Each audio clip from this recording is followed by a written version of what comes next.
It's review time!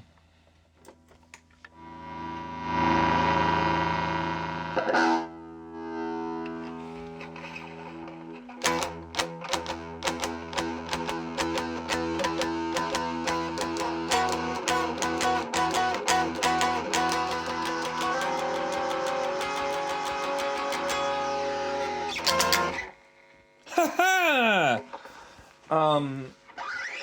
I'm playing the old... Fucking... one sec, because this needs to be a bit heavier. Mid down. Sorry, I don't know.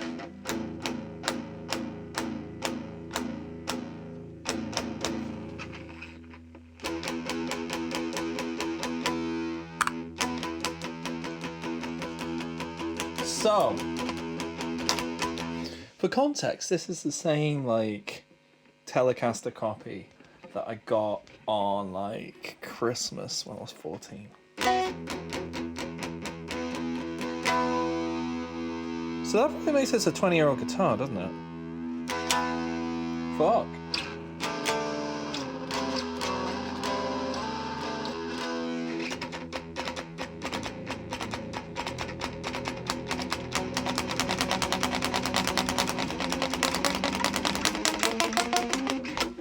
Anyway, bullshit aside, let's talk Megaman Legends. It's actually been quite a while since I played that last, because I literally recorded myself finishing it. But I mulled it over. I also had another game that I finished. So, turn that down a bit.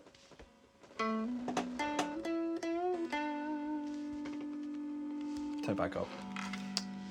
Fucking... I think today...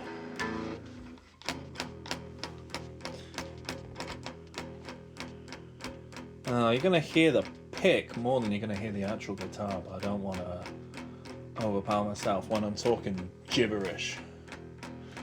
Anyway, so it's been a while since we played Megaman Legends.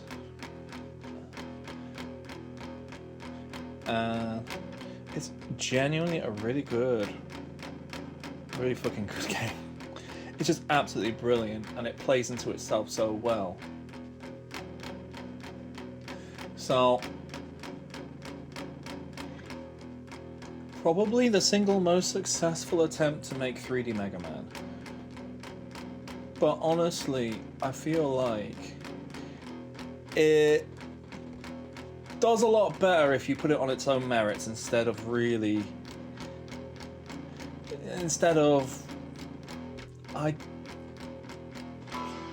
I feel like, apart from the fact that it's about a robot man with a gun for an arm, I feel like it doesn't actually compare well to the rest of Mega Man.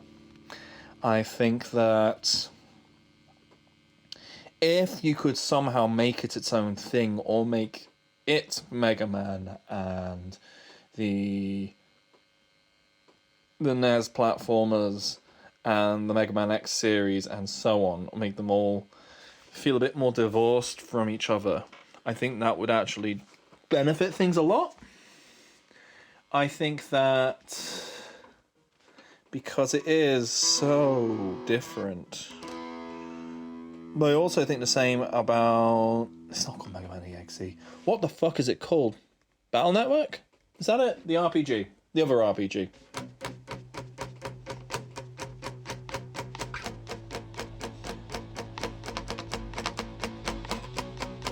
Anyway.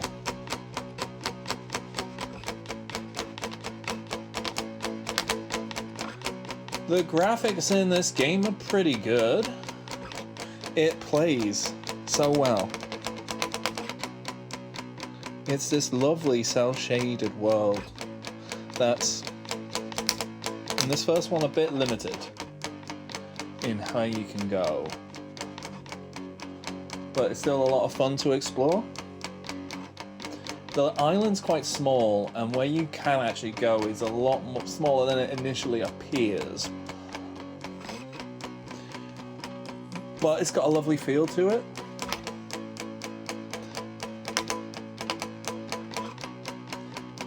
Like, the exploration is just, especially of like the dungeons, it's just really nice feel to it.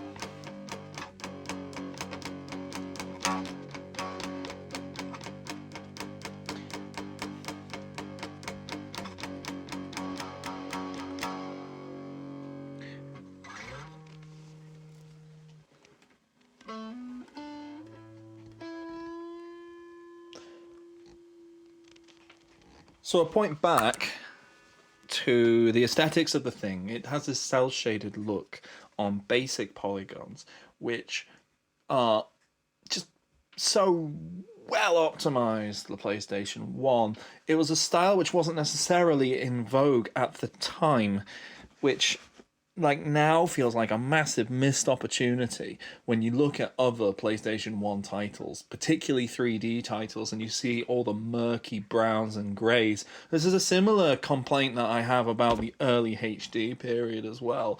I think like the urge for people to have grim, dark, serious games is a detriment to things of pure beauty. And I think that Mega Man Legends and its sequel are both beautiful things, beautiful objects. The gameplay itself is awkward to the modern eye. If you go into this expecting it to control like the modern equivalent, you will have a bad time. You have to sort of look at it from first principles. Look at how it's kind of sort of tanky, but also sort of not. It doesn't have the same kind of camera that you're used to using, and that's absolutely fine, because when you get into the headspace of how Mega Man Legends controls, it feels natural and it feels brilliant, and combat can be really fun. Plot-wise, it's a game of intrigue.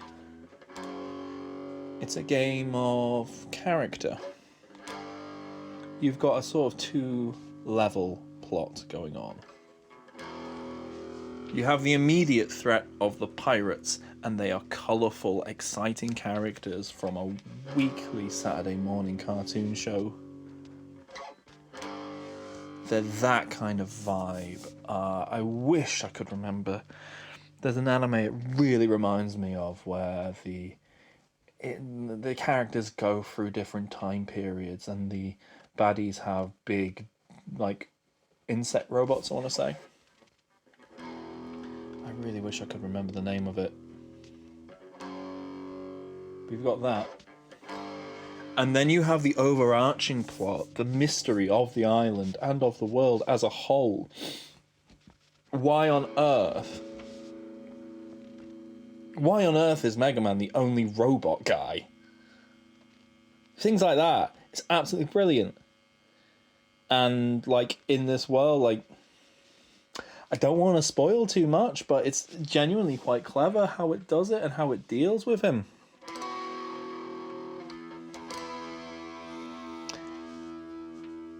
It handles its story so well. It's a shame that there's some things which aren't necessarily quite as well done. In my particular playthrough, I just didn't do anything around the rest of Catalox Island. There's meant to be all sorts of like subplots and subquests you can do, and for the life of me, I couldn't find how to get any of it to get started. And I went through the whole game thinking, there must be more game than this, but there isn't. And in part, that's my failing. And in part, it's the fact it's actually quite an easy game. It's very easy, it's very approachable. Like I say, there's a lot of fun things to explore, and once it opens up, it really opens up, and you find out that like so much of it is all connected. It's brilliant in that way. But I thought I was halfway through when I finished. You know, and there was a sudden jump in difficulty at the final boss. But even that jump in difficulty, like, as soon as I got serious and buckled down to it, it actually wasn't that bad.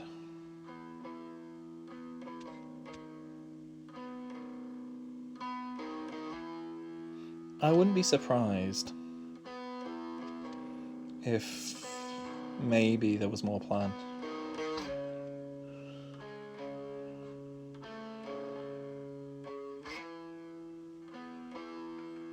And that's how it feels anyway.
I don't really know what else to really say about it.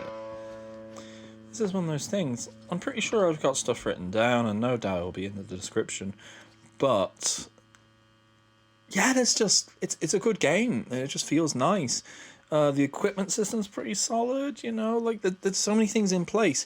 It does a really good interpretation of a 3D action RPG kind of platformer with Mega Man paint on it.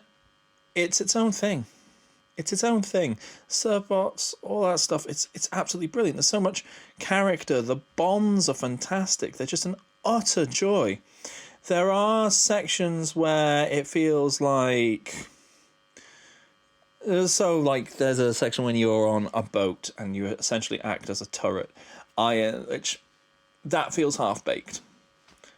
When there are missions specifically, they often feel a bit half-baked.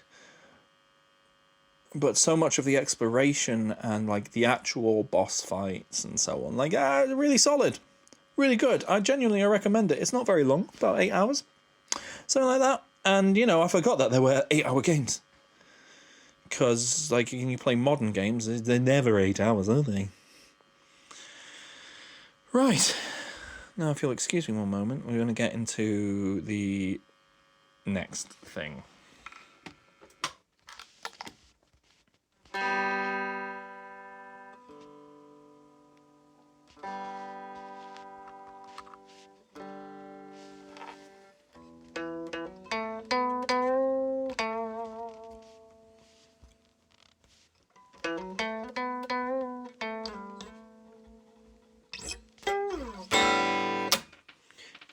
Fucking boomer bands all over this shit. Right.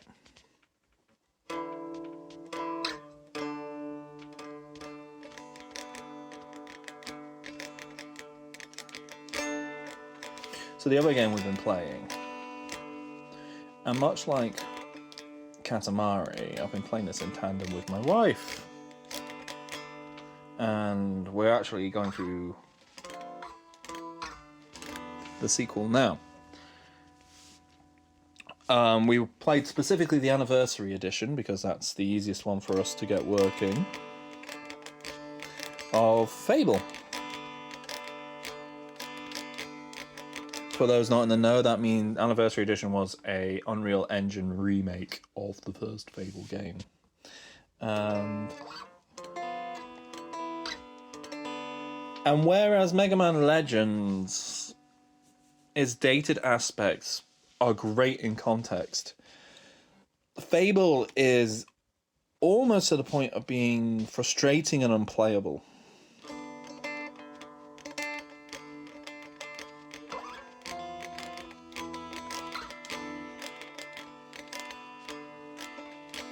It's a Lionhead game, so you know the story. It's got all these different, quite clever attempts at systems that never quite work out the way you want them to.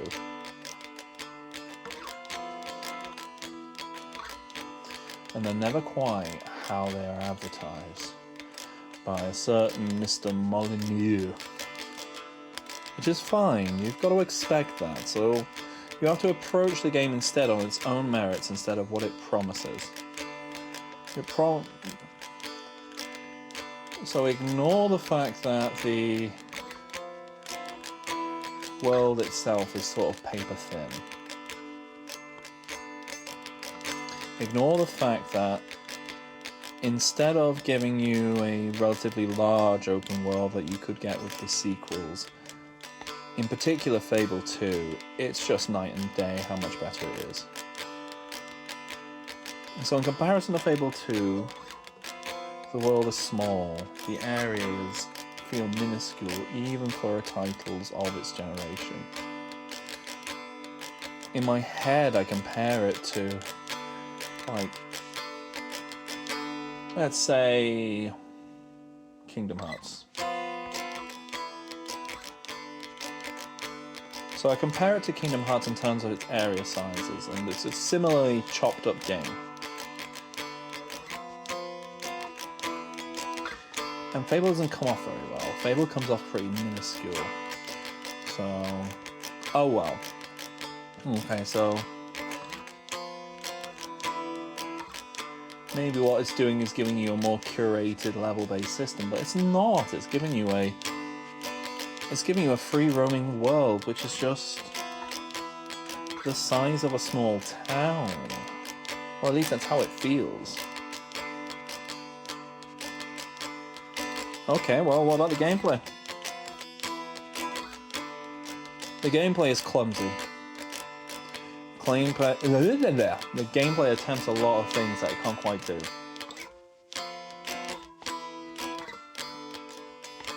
Range combat is slow, because you're using bows and arrows and the like. So your enemies will rush you before you can suitably manage to do ranged combat in it.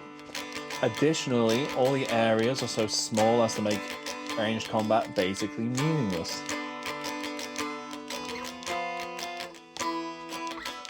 Okay, so what about the magic? Well, the magic is kind of alright. It's got some utility to it. There are genuinely things you can do, but for the most part you won't.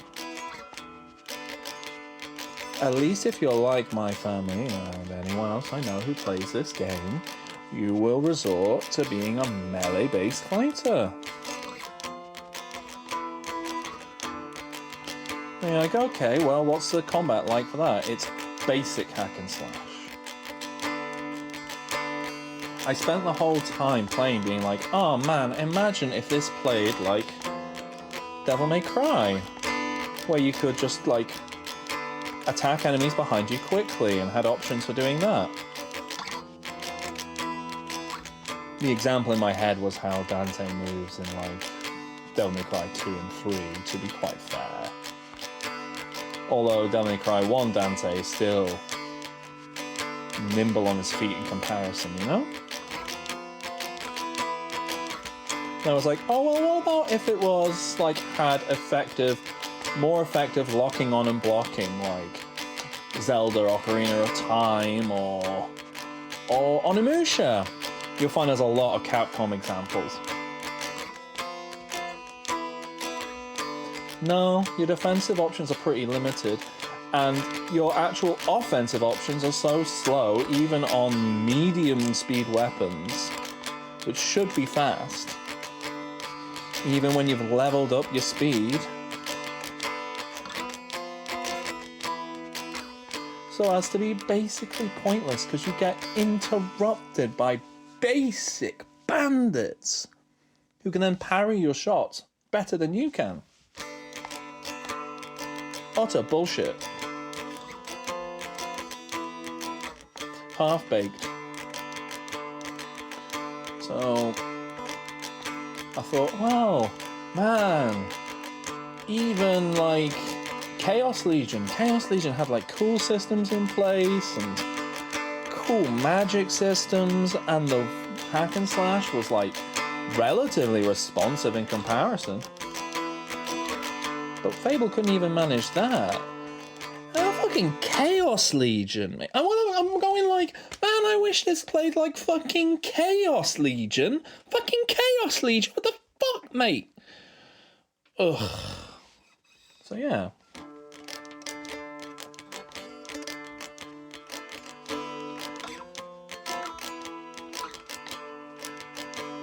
And on top of which, we're playing the Anniversary Edition, so it's in Unreal Engine, so it does all that fancy Unreal Engine lighting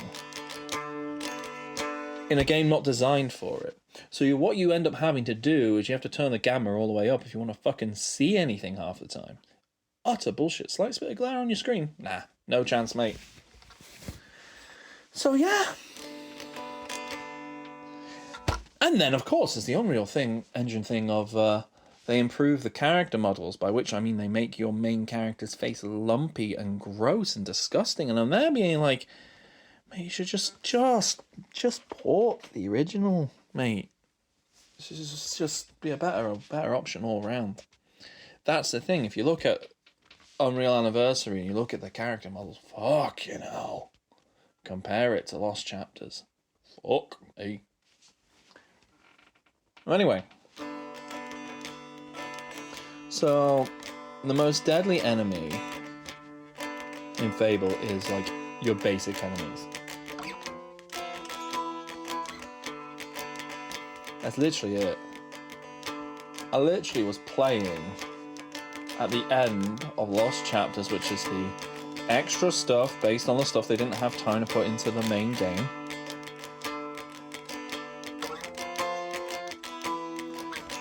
And the antagonist comes back as a giant fucking dragon.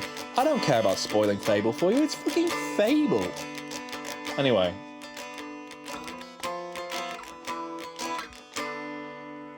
Easiest fucking enemy in the game, mate.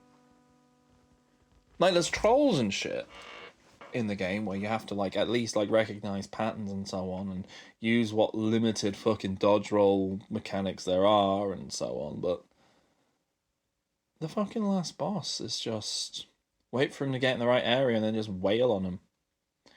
It's simpler than the most basic large monsters in Monster Hunter. That's the thing, like, and now, like, when it comes to, like, last bosses, I've got to compare them to Monster Hunter. Because Monster Hunter is just a game of boss fights, you know? So it's a gold standard for designing them. So if I think about, like, what stage in a Monster Hunter game it is, I kind of have a good idea in an action game where the difficulty is. And yeah, it's like Yankut Ku, sub-Yankut Ku, like Velocidrome. Fucking wimpy ass dragon. A load of bullshit, mate. So yeah, it's just a naff game. It really is. We're playing Fable 2 and it's night and day. Areas are bigger.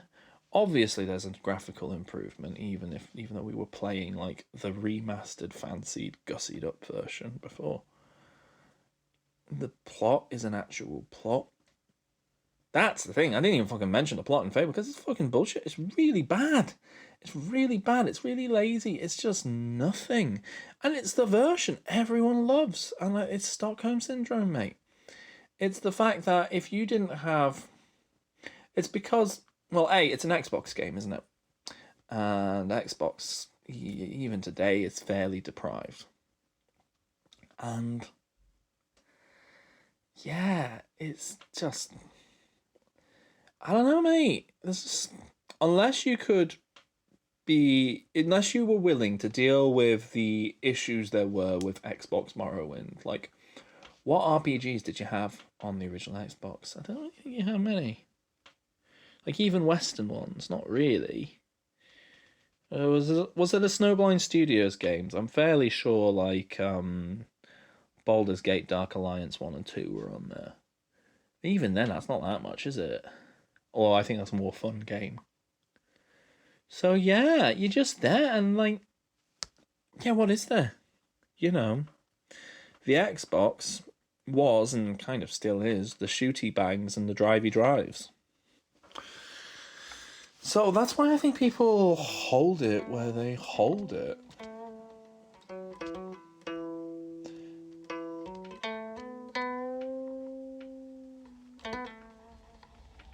It it would crash constantly.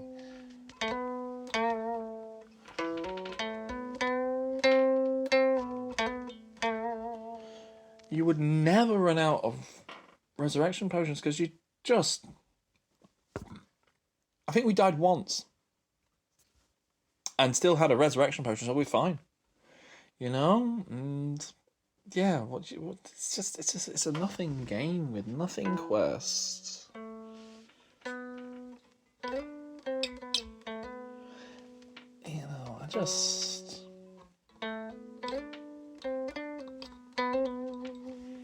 Maybe it's because, like, at that point in time I was using PlayStation 2, which, although, like, a quite limited platform, had all the third-party support, had all the JRPGs, and you're just there with, like, epic stories being told, and yes, there's the limited amount of freedom in a traditional JRPG.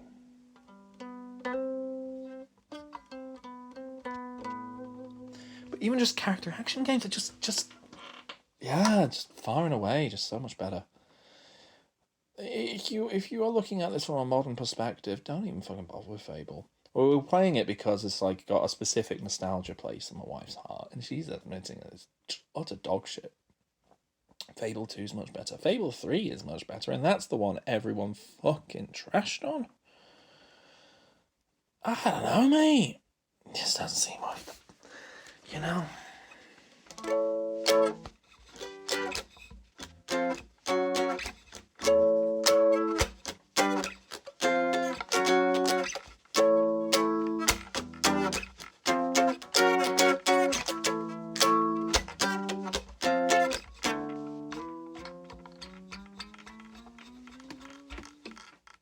So yeah, that's my thoughts. I'll see you cool cats later. I keep missing the fucking tick.